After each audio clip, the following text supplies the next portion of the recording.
আসসালামু আলাইকুম সুপ্রিয় দর্শকবৃন্দ, সবাই কেমন আছেন? আপনারা সবাই অবগত আছেন যে গতকাল এই গড়েতে এই গড়েতে একজন মহিলা থাকতো, তাকে নির্মমভাবে তাকে হত্যা করা হয়েছে এবং গড়ের জিনিসপত্র লুটপাট করা হয়েছে। আসলে আমরা যতদূর জানিছি যে এই ঘরে যিনি থাকতো, উনার ৩টা সন্তান, সবাই থাকে প্রবাসে। উনি একটা মাত্র মহিলা যিনি এই ঘরে বসবাস করে।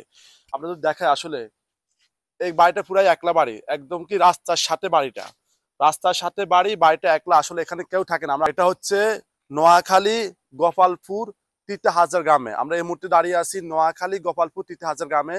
আপনারা সবাই হয়তো ফেসবুকে দেখেছেন, ক্লিপগুলো দেখেছেন যে তাকে কিভাবে হাত পা বেঁধে তাকে এখানে খাটে ফেলে রাখা হয়েছে এবং তার আলমারি সবকিছু তছনছ করে সার্ভে করে চলে গিয়েছে। আমি মিঠু আছি আপনাদের সাথে।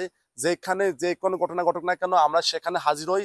আমরা সবসময় তুলে ধরার চেষ্টা করি সত্য ঘটনা, এবং সেখানে আদ্য ফান্ত আসলে কি ঘটেছে আমরা সেগুলাই সবসময় আমাদের এই চ্যানেলের মাধ্যমে তুলে ধরি। তো যারা এই মুহূর্তে আমাদের দেখতেছেন, সব আমাদের সাপোর্ট করবেন, আমার চ্যানেলটা সাপোর্ট করবেন, আমাদের সাথে থাকবেন, ভিডিওটা শেয়ার করবেন, যাতে করে আমরা সবাই সচেতন হতে পারি।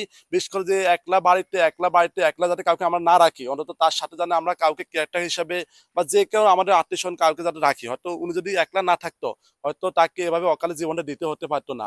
আজকে উনি একলা আসলো বিদায় কিছু দুষ্ট চক্রকারী আজকে এই সুযোগটা কাজে লাগিয়েছে। তো আসলে যারা যেখানে আছে সবাই সেভ থাকবেন।